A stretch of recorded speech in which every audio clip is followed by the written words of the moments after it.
pag-uusapan natin ng pagtala.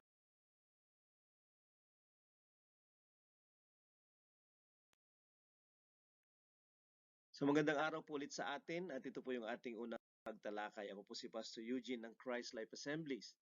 Ang atin pong unang paksa ay ang Inner GPS. Isa pong tema na pag-uusapan natin upang pahalagahan ang pangangailangan natin ng kaligtasan.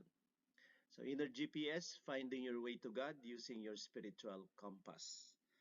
So yan po yung ating tema. Atin po munang ibigay sa Panginoon ang ating pagtalakay. Maraming salamat, Ama, sa iyong paggabay sa amin, sa aming pag-aaral ng iyong salita.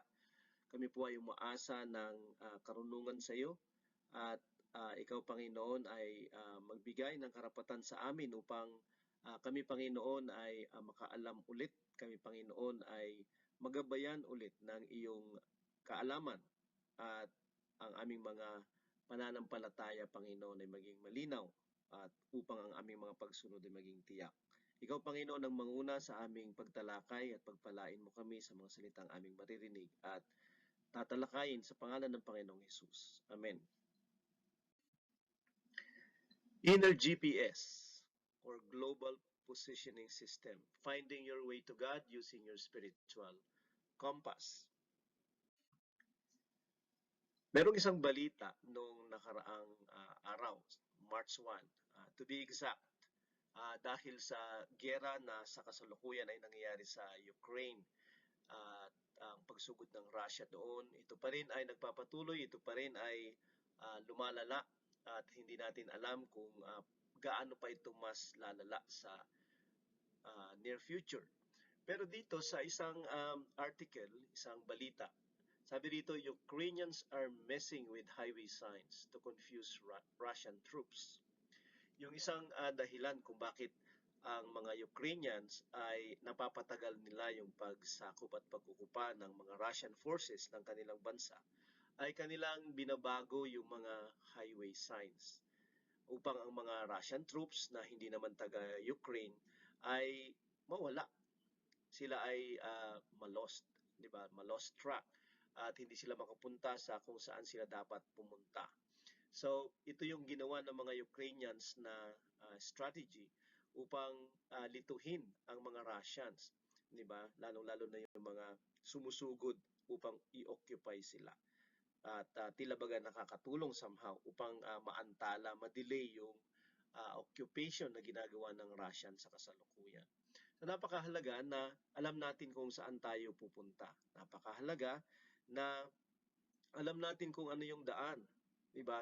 At sa ating pagtunghay ng buhay natin ay palaging lumalabas yung mga questions about life, about existence, 'di ba? Saan ako galing? Bakit ako nandito? Saan ako pupunta? At ito ay mga signs ng hindi lamang kawalang kasiguraduhan, kundi kawalang katiyakan, 'di ba, ng kung sino tayo at bakit tayo nandito at saan tayo paroroon. Ang mga mapa katulad nito ay nagbibigay ng direksyon sa atin. The good old map, katulad ng sinasabi nila, na kahit si Dora ay kinakailangan ng ganito upang makapunta siya kung saan man siya dapat pumunta. At malalaman natin kung saan tayo nandoon at kung saan tayo pupunta. Ang daan ay magiging malinaw at ang daan ay magiging tiyak. Sa kasalukuyan ay gumagamit ang mga travelers, 'di ba, ng Waze. Ito ay isang uri ng mapa na may tulong yung tinatawag na GPS.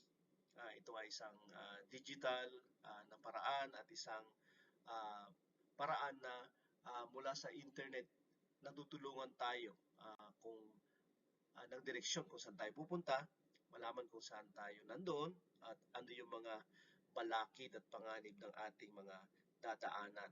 Napaka-systematic nito at ginagawa nitong easy ang traveling.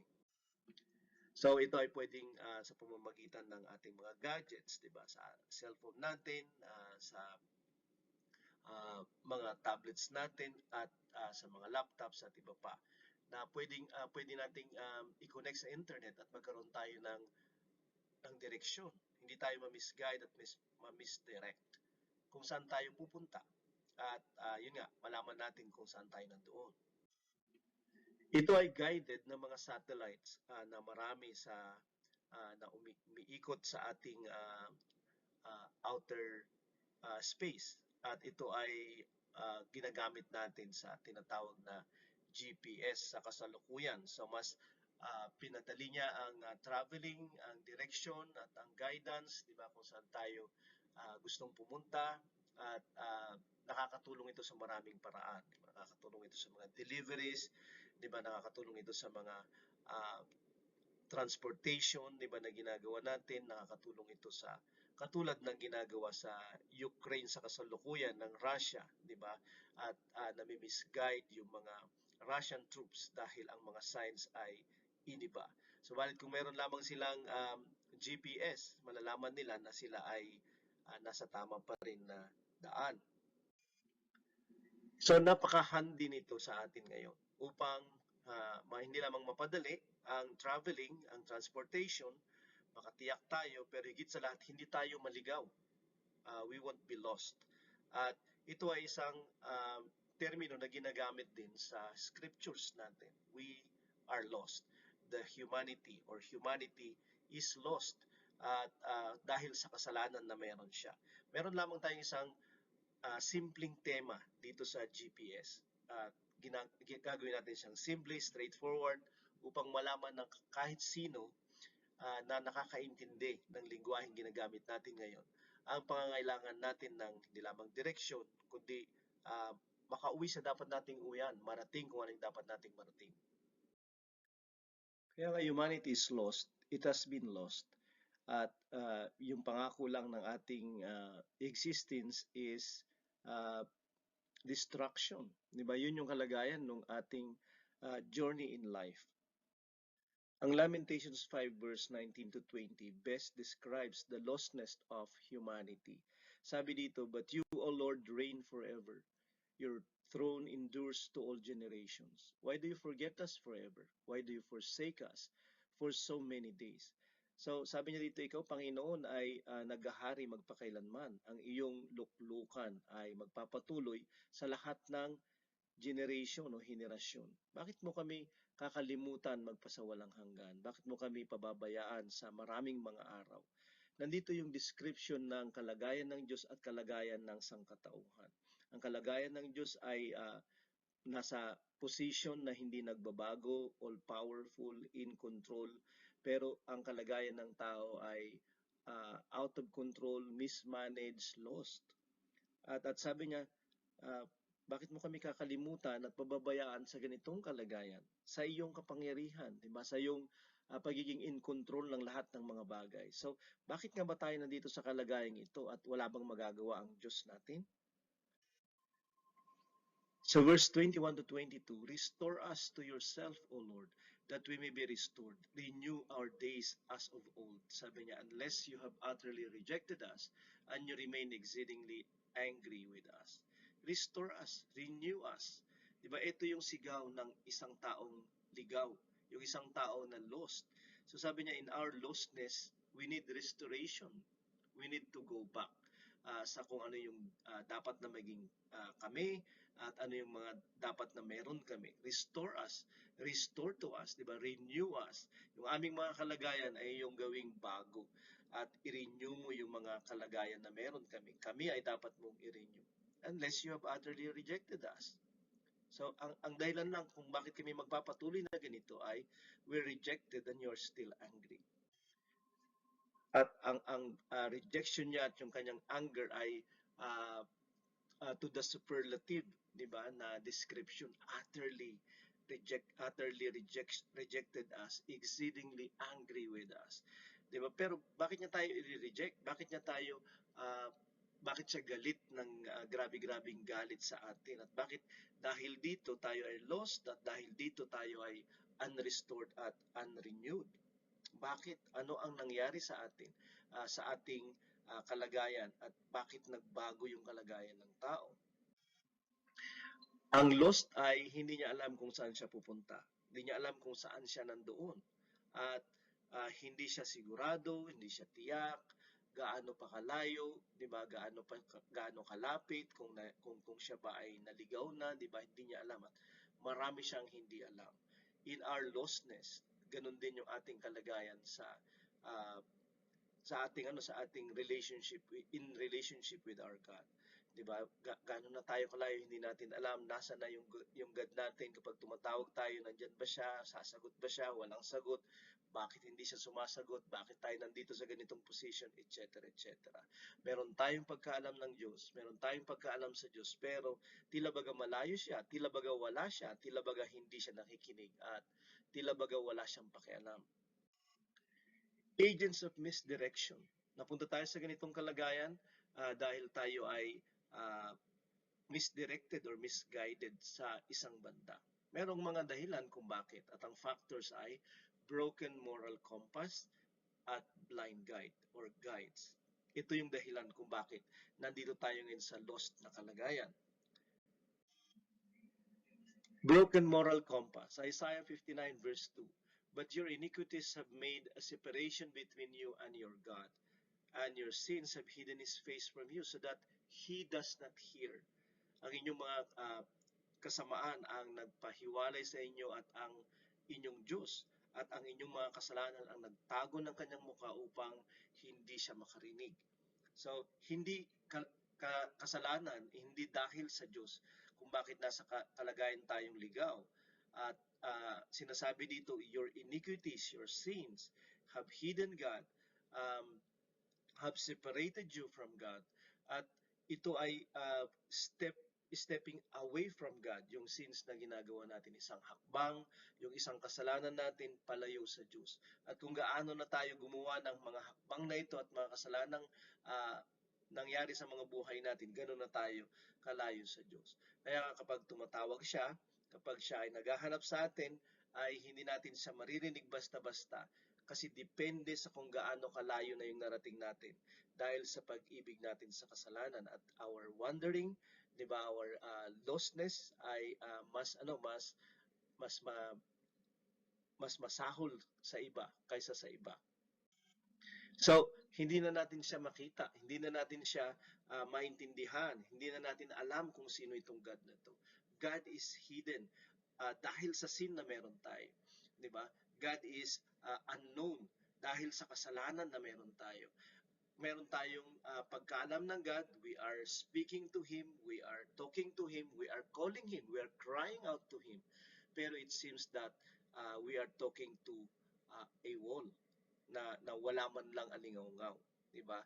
We are talking pero ang bumabalik sa atin ay yung sarili nating alingaw-ngaw, yung echo ng mga sinasabi natin. Dahil tila bagay yung God ay wala, 'di ba? Pero bakit ganun yung nangyari? Our iniquities, our sins, our doing things that we shouldn't be doing, our thinking, our speaking of things that we shouldn't be speaking or thinking. So, our way of life na dapat hindi ganun yung life natin, our lifestyle, 'di ba? Na tayo ay may mga pamamaraan ng pamumuhay, pamamaraan ng entertainment at paglilibang, pamamaraan ng good times, pamamaraan ng uh, pa, uh, pamamaraan ng pagtatrabaho, pamamaraan ng paggawa na hindi kahit tayo alam natin na ito ay immoral, alam natin ito ay illogical, 'di ba? At least at immoral at worst.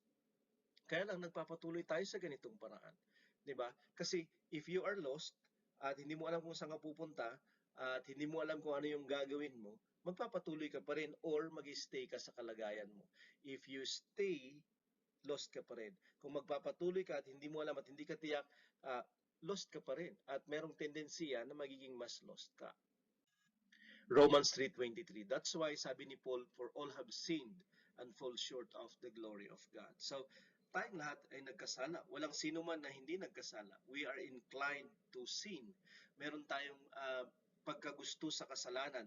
Siguro dahil ito ay, at first, ito ay out of curiosity, 'di ba? Pero eventually nagustuhan natin yung doing, nagustuhan natin yung speaking, nagustuhan natin yung at binago nito yung ating being, 'di ba? We fall short. We become sinners, 'di ba? We fall short of the glory of God. At it happened to everyone. It is happening to everyone. It will happen to everyone. Itong kalagayan na ito. At kung magpapatuloy ito, yun yung dahilan kung bakit. 'Di ba? Yung ating pagkaalam ng mabuti at masama, ang ating pagpili ng mabuti at masama ay broken dahil sa pagpapatuloy natin na pag-enjoy sa immorality kaysa sa morality. That's why our moral compass is broken at paano tayo madidirect nito kung sakali. Micah 3 verse 4, sabi niya dito, then they will cry to the Lord, but He will not answer them. He will hide His face from them at that time because they have made their deeds evil. Bakit tatawag sila at hindi sasagot yung God? Dahil yung God ay hindi pwedeng tumingin lumapit sa kasalanan, di ba?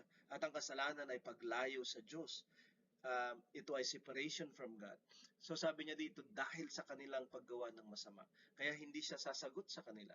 Merong repercussion yung ating paggawa ng mali. If we are enjoying yung bad things na ginagawa natin, yung evil things na ginagawa natin, at without even flinching an eyelash, katulad ng sinasabi nila, or without even having a conscience while doing so. Sabi niya dito, the Lord is your relationship with the Lord is being affected. Yun yung unang-unang nagsasuffer.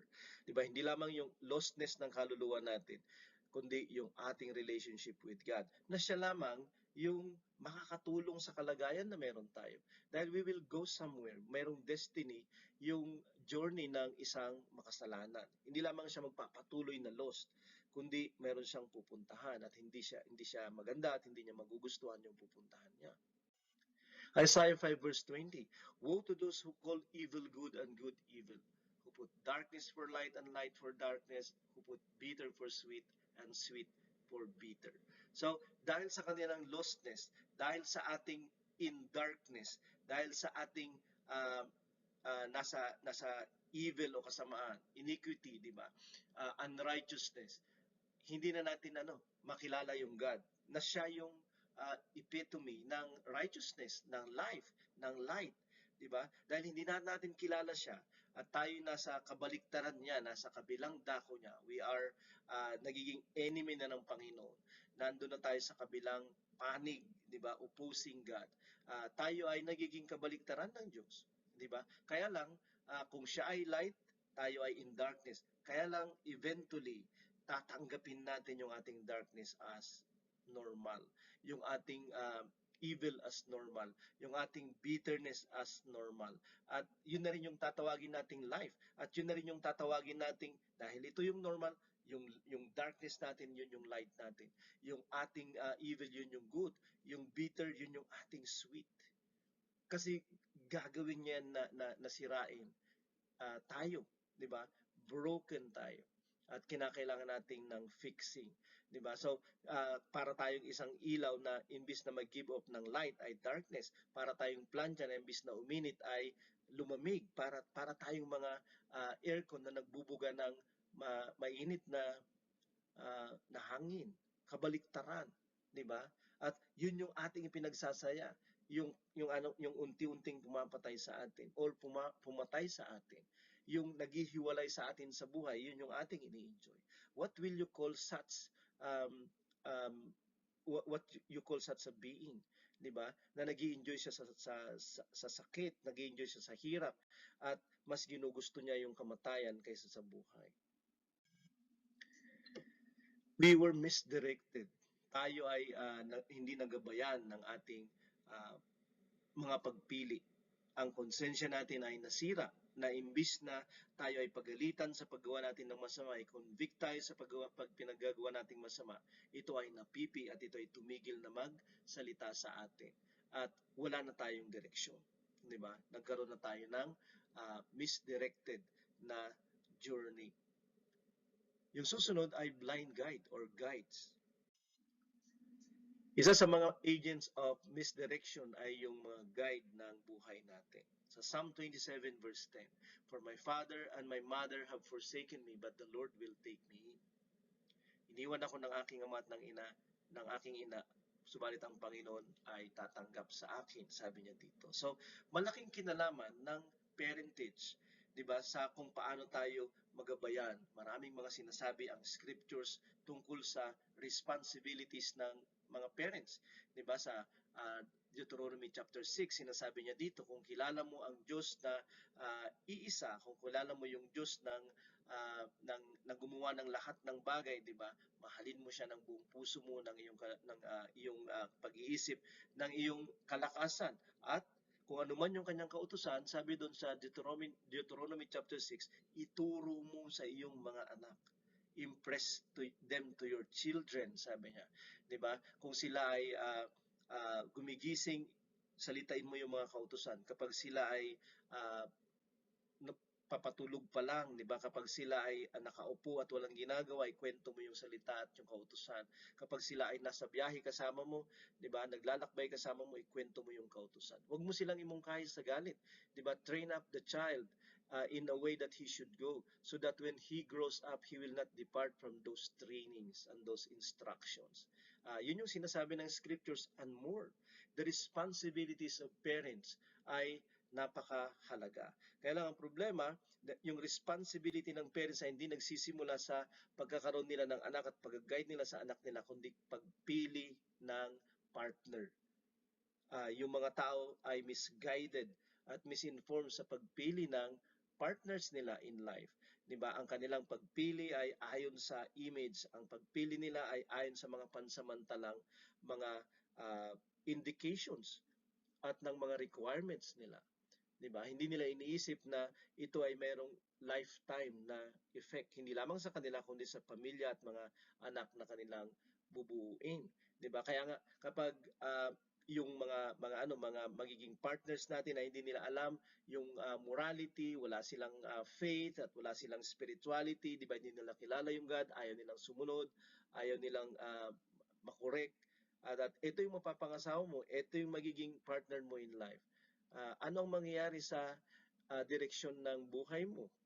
Ano ang magiging direksyon ng pamilya o ng mga anak mo? 'Di ba? So, dapat doon pa lang, 'di ba, sa pagpili ng partners, dapat doon pa lang mataas yung standard mo. Dapat doon pa lang ay iniisip mo na kung ano yung mangyayari sa pamilya mo kapag ito ay magiging pami, uh, isa ay magiging padre o madre di pamilya na makakasama ko, 'di ba? At yun yung dahilan kung bakit, kasi karamihan ng mga fathers ng mothers hindi nila alam kung ano yung dapat nilang ituro sa kanilang mga anak. At bibihira sa kasalukuyan ang nagtuturo ng spirituality, ng faith, ng religion sa kanilang mga anak, at much less yung ituro yung salita ng Diyos sa mga anak nila. At pwedeng naging kalagayan natin ito sa mga naging mga pamilya natin, 'di ba? At dahil doon, salat tayo sa direksyon, salat tayo sa guidance, at saan tayo papunta, 'di ba? Hindi lang 'yon. May mga parents na absentee talaga. Sila ay dahil sa kanilang pagkagusto na mapabuti yung kalagayan ng kanilang pamilya, wala sila sa ano palagi sa kanilang pamilya, at kung malayo man sila, wala pa ding uh, kahit anumang supervision at kahit anumang guidance na ibinibigay nila sa kanilang mga anak, sa kanilang families. Yung iba talaga, they've forsaken yung kanilang families. At this will affect the children, di ba? At lalaki yung mga generations kung saan may experience na ganito, na magiging worse yung susunod na generation na ipoproduce nila kung sakali. Kung ang generation ay hindi nakakaalam sa Diyos, yung susunod na generation after that generation will be much worse. My father and my mother have forsaken me. Di ba? Na para bang ganito yung nangyari. Pero hindi mo alam, sila din ay forsaken, forgotten, misguided, at misdirected. Kaya wala silang maibigay sa atin sa anumang paraan. But our hope is the Lord's. The Lord is our hope. Matthew 15 verse 14, let them alone, they are blind guides, and if the blind lead the blind, both will fall into a pit. Ito yung danger ng blind leaders, because they will lead others to the pit. yung hulog nila, yung iba magsasama sila sa hukay sa isang banda, sa danger na hindi nila nakikita, sa danger na pinupuntahan nila. At napakahalaga yung spiritual leadership, di ba? At hindi lamang ito sa mga parents kasi sila yung unang-unang teachers at spiritual leaders, di ba, ng kanilang mga anak. Subalit kahit ng mga preachers at ng mga pastors ng mga churches. Sa Micah 3 verse 5, thus says the Lord concerning the prophets who lead my people astray. So sabi niya doon, hindi siya makikinig sa inyo kasi kayo ay gumagawa ng mga masasama. Pero sabi niya, the Lord says to the prophets who lead my people astray. Merong mga agents ng misdirection or misguidance sa bayan ng Israel at sa mga Hudyo, the prophets. Diba? Ang taas ng kanilang profession nung unang panahon. Ang prophets ay mataas, kasing taas lang siya ng mga presidente, kasing taas lang siya ng mga hari nung unang panahon. Kaya lang, imbis na nagsasalita yung God sa pamamagitan nila, nagsasalita sila ng hindi mula sa Diyos. At kapag nagsasalita sila at nagtuturo ng instructions not from God Himself, katulad ng sinasabi dito, the people will be led astray. Di ba? Kasi hindi nila nakikilala yung God at yung word ni God ay hindi nila naririnig. Who cry peace when they have something to eat. Di ba? But declare war against him who puts nothing into their mouths. Diba? Ang sinasabi nila na merong kapayapaan, di ba? Talaga namang mapayapa, di ba?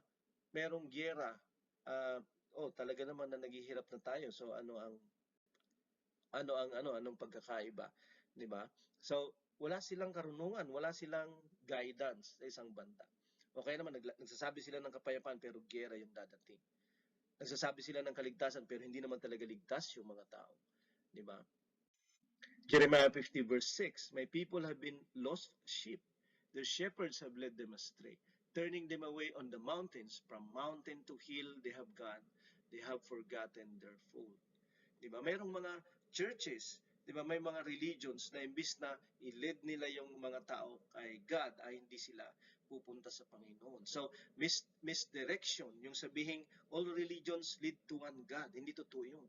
Kasi nandito yung mga shepherds, they are teaching the people of Israel. Nandito yung mga pastors nila, yung leaders ng kanilang religion. Pero they are not leading them to God, but they are leading them astray, di ba? Imbis na salvation ay distraction, kapahamakan.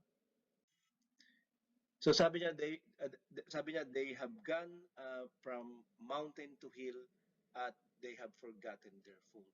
Mas lumayo pa sila ng lumayo sa kanilang kawan na dapat nandoon yung kanilang shepherd.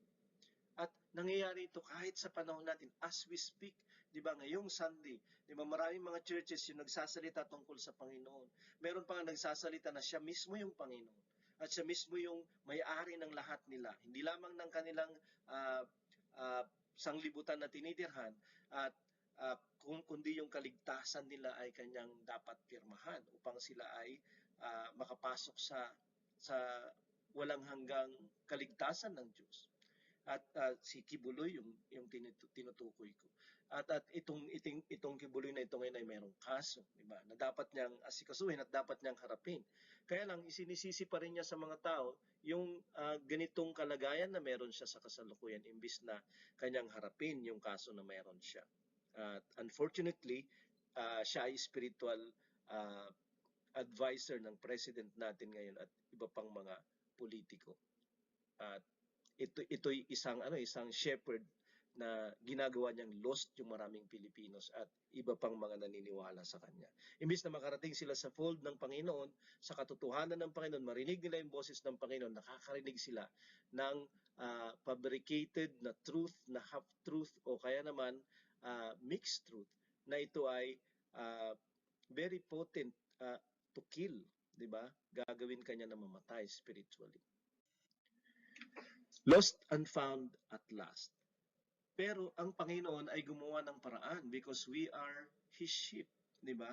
Tayo ay kanyang nilikha at ayaw niya na mapuksa, masira, ma-annihilate, ma-lost forever at destroyed ang kanyang mga nilikha. Kaya nga siya ay gumawa ng paraan sa Luke 19 verse 10. Ito ay simple, ito ay narinig na natin ng ilang beses, for the Son of Man came to seek and to save the lost.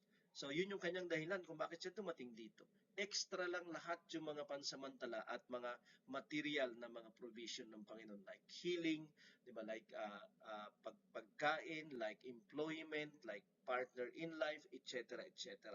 Lahat ng ito ay secondary sa pinaka-main na dahilan kung bakit siya pumunta dito, which is to seek and to save the lost, upang hanapin at iligtas ang mga ligaw na mga tao, di ba? Pero hindi nila alam na ligaw sila. Ito yung very fantastic na kalagayan ng tao ngayon. That's why he is enjoying himself. He is enjoying his condition, 'di ba? Kasi kung naintindihan niya na he is lost, ay magiging ano siya, magiging pinakamalungkot siya at magiging nakakatakot siya, 'di ba? Yun yung kanyang kalagayan. Matatakot talaga siya. Malulungkot talaga siya. Pero bakit hindi siya natatakot? Bakit hindi siya nalulungkot? Karamihan ng mga tao. Kasi hindi nila alam na sila ay lost at nangangailangan sila ng uh, rescue, salvation. Pero ito yung kalagayan ng tao. Di ba? Kasi tinanggap niya yung kalagayan na ito na normal. Kasi ginagawa ng iba, kaya okay lang na gawin. Mas madami ang gumagawa nito, so let the majority be our conscience. Pero hindi nangangahulugan na majority sila ay tama sila. Katulad ng sinasabi ng scriptures, all have sinned and fall short of the glory of God. Luke 15 verse 22. At ang magandang pagpapaliwanag ng God tungkol dito ay nasa Luke chapter 15. Tungkol sa tatlong parable, di ba? Parable nung isang babae na nawalan ng barya, 10, nawala yung isa, hinanap niya. Nawala yung sheep nung isang nagmamay-ari ng 100, hinanap niya yung isang nawawala. At yung isang anak dun sa dalawang anak ay nawala, umalis mismo dahil sa kanyang kalooban, dahil sa kanyang kagustuhan, ay iniwan niya yung kanyang bahay. At eventually, nung naghirap na siya kung saan siya pumunta after ng kanyang celebration ng kanyang independence, celebration ng kanyang nung kanyang pagwaldas ng kung ano yung meron siya, di ba? Time, treasures, talents. At sabi niya, hindi na mabuti yung kalagayan kung babalik na ako sa aking magulang, sa aking ama at sa kanyang sangbahayan. At sabi niya dito, and the son said to him, Father, I have sinned against heaven and before you. I am no longer worthy to be called your son. Nung nakita niya ulit yung ama niya na naghihintay sa kanya, sabi niya, Ama, ako'y nagkasala sa langit at sa iyo. Hindi na ako karapat-dapat. At ito yung kalagayan ng isang tao na nakaalam ng kanyang kalagayan. Hindi lamang siya nakagawa ng isang bagay o mga bagay na mali sa kanyang kapwa at sa kanyang sarili, ang pinaka mahirap sa kanyang tanggapin ay nakagawa siya ng masama laban sa Diyos na lumikha sa kanya. At ang lahat talaga ng kasalanan ay against God and against heaven. So, if we want heaven for ourselves, paano tayo tatanggapin ng heaven when we are considered sinners against heaven? Di ba? Paano bubuksan ng langit yung sarili niya sa atin kung kalaban tayo niya? Hindi niya tayo papapasukin. Di ba? Paano tayo tatanggapin ng Ama kung tayo ay rebelde laban sa Kanya? Kaya nga sabi niya dito, I am no longer worthy. Pero dapat ma-realize natin na gano'n. That's why we have to go back to God. Hindi lamang puntahan natin yung mga tao, humingi tayo ng tawad sa kanila, puntahan natin ng direkta yung Diyos at humingi tayo ng tawad sa Kanya. Makita natin yung ating lostness, yung ating unworthiness. Sabi ng isang quotation dito ni St. Augustine, because God has made us for Himself, our hearts are restless until they rest in Him. Hanggat hindi nagpapahinga yung ating mga puso sa Diyos, ay wala itong kapahingahan magpakailanman. Di ba? Kasi siya yung lumikha sa atin. Kaya dapat natin siyang matagpuan kung tayo ay naligaw mula sa Kanya. At yun yung dahilan kung bakit kahit ano yung subukan natin sa mundo, kahit ano yung magkaroon tayo sa mundo, kahit saan tayo makarating dito sa mundo, o kahit sa labas ng mundo, ay hindi natin matatagpuan yung kapunuan, yung layunin, yung kahulugan, yung kabuluhan ng buhay, ng pananatili, ng paglitaw natin dito sa mundo. Because God has made us for Himself. Diba? We are not good for something, for anything, but for God alone. Yun yung dahilan kung bakit tayo nandito. Di ba? Yun yung kapunuan, yun yung satisfaction sa isang banda. That is our forever empty if God is not our satisfaction. Kahit saan tayo magpunta, di ba? Parang gas-gas na linya, pero totoo. We have a God-shaped vacuum or emptiness in us na kahit ano yung ipasak natin doon, hindi siya mapupunuan kasi it is God Himself na hinahanap ng vacuum at emptiness na yan sa ating mga buhay. At ito yung sorry tale na alam nating lahat. Majority ay namamatay sila na hindi filled up yung God-shaped emptiness sa kanilang mga buhay. Lamentations 5 verse 21 to 22, sabi niya kanina, restore us to yourself. Ang totoong restoration ay hindi lamang yung ma-reform tayo or ma-transform tayo from being bad to good, from darkness to light, from death to life, kundi to restore us to God Himself, because we were made in the image of God, created in the image of God. At katulad ng sinasabi ng quotation kanina, di ba? Tayo ay palaging restless, tayo palaging empty at unsatisfied if God is not our satisfaction. Restore us to yourself and we will be restored. Yun yung totoong salvation. To go back to God. Go back to God, di ba? At siya ay naghihintay. Go back to God at siya ay makikinig. Go back to God. Start your step, your journey back to God. Don't go back, don't go away some more, di ba? Kundi go back to God. Sabi pa niya, but the father said to his servants, okay, sa verse 22 ito, bring quickly the best robe and put it on him, and put a ring on his son and shoes on his feet. Diba? Imbis na ang Panginoon, ang kanyang ama ay sabihin sa kanya, oh, naging walang hiya ka talagang anak sa akin. O talagang binastos mo kung ama mo, di ba? Yun yung buti, yun yung dapat niyang sabihin. Yun yung makatwiran, di ba? Yun yung logical at reasonable. Pero hindi niya pinagalitan at ito yung puso ng Diyos sa atin. Kapag nalaman natin na we've sinned against Him and we want to go back to Him, meron siyang arms wide open for us. At sabi niya, bihisan siya, di ba? Bigyan siya ng authority at bigyan siya ng position sa isang banda sa bahay ulit.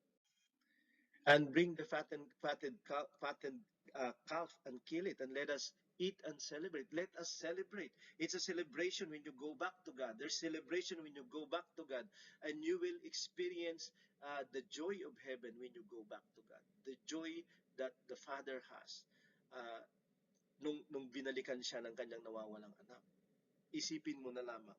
Nakakita na tayo ng mga programs of reunions, di ba, sa TV. At nakita natin yung nahiwalay ng 10 years, 20 years, 30 years, nahiwalay ng even more years than that. Di ba? At kung paano yung joy ng pagkikita, yung celebration ng reunion. Ganun yung nangyayari sa atin if we go back to God. Kasi we are lost and eventually we are home. For this my son was dead and is alive again, was lost and is found, and they began to celebrate. The celebration is, hindi yung kung ano yung nangyari in the past, kundi kung ano yung magsisimula ngayong present because you are back. Because God is back into you. At ikaw ay back into God. You are one again. You are together again. You are dead, and then you are dead, and then you are alive. You were lost, and you are found. Ang GPS natin ay makinig sa God. Ang GPS natin ay gamitin itong direksyon ng God, ng kanyang salita upang makarating tayo sa gusto niyang marating natin siya.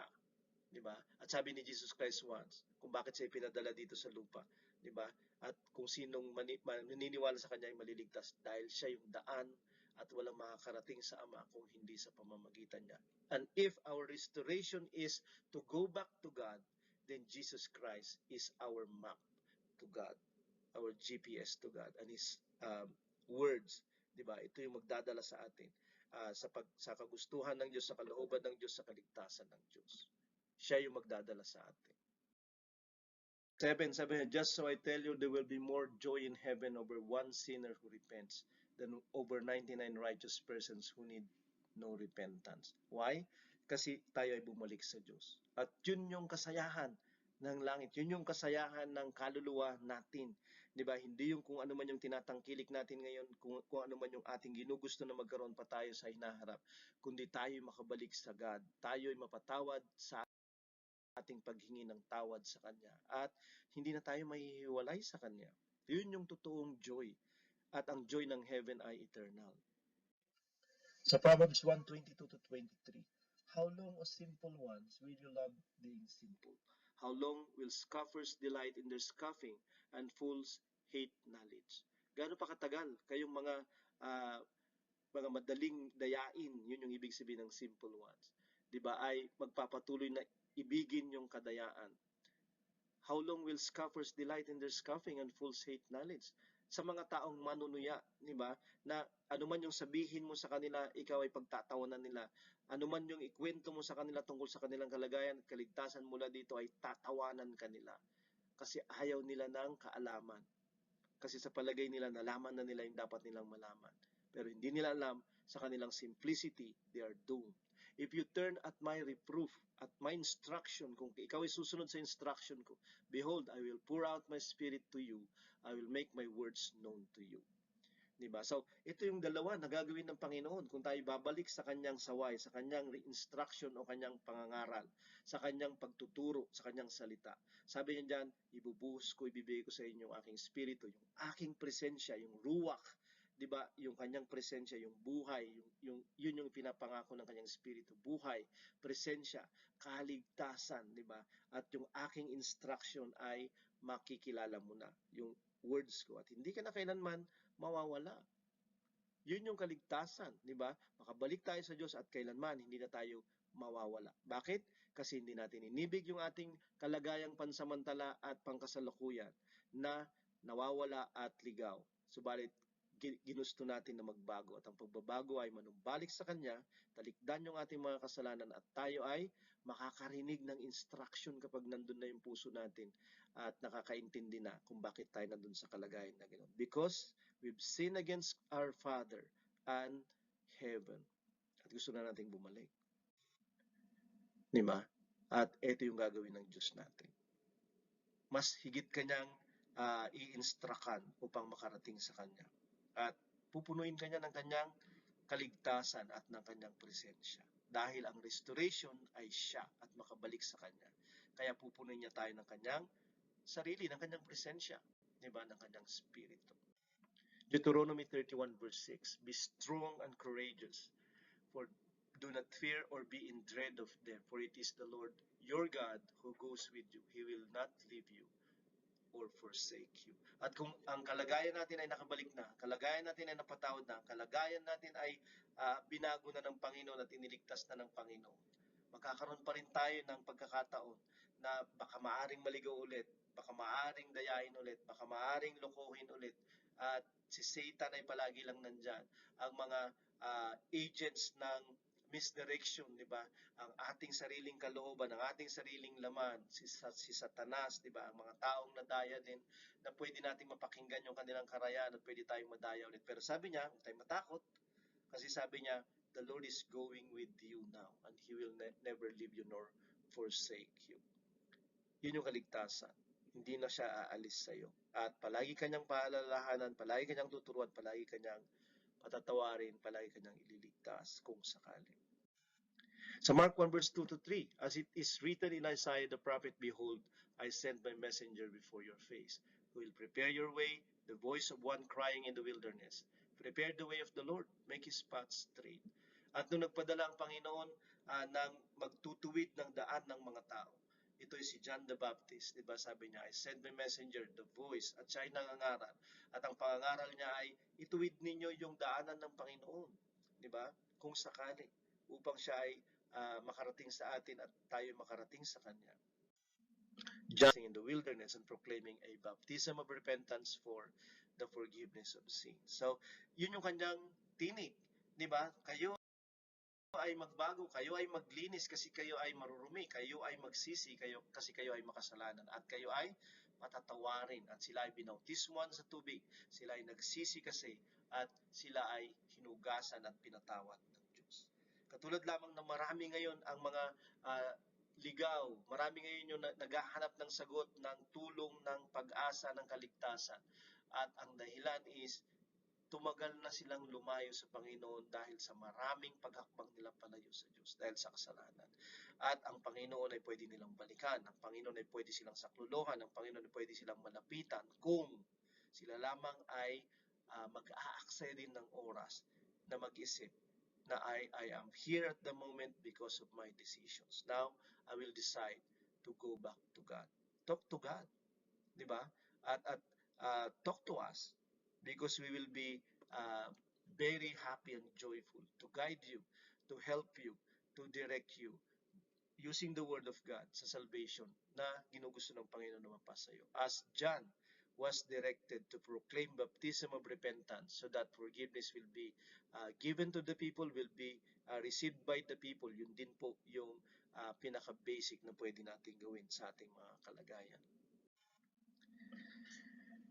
Panginoon, nagpapasalamat kami sa iyong salita. Simple, payak, pero malinaw, Panginoon, at tiyak. Ang kaligtasan mo, Panginoon, ay iyong prinoklama. Written in your word, we can proclaim and speak this to people, and this is what we are doing.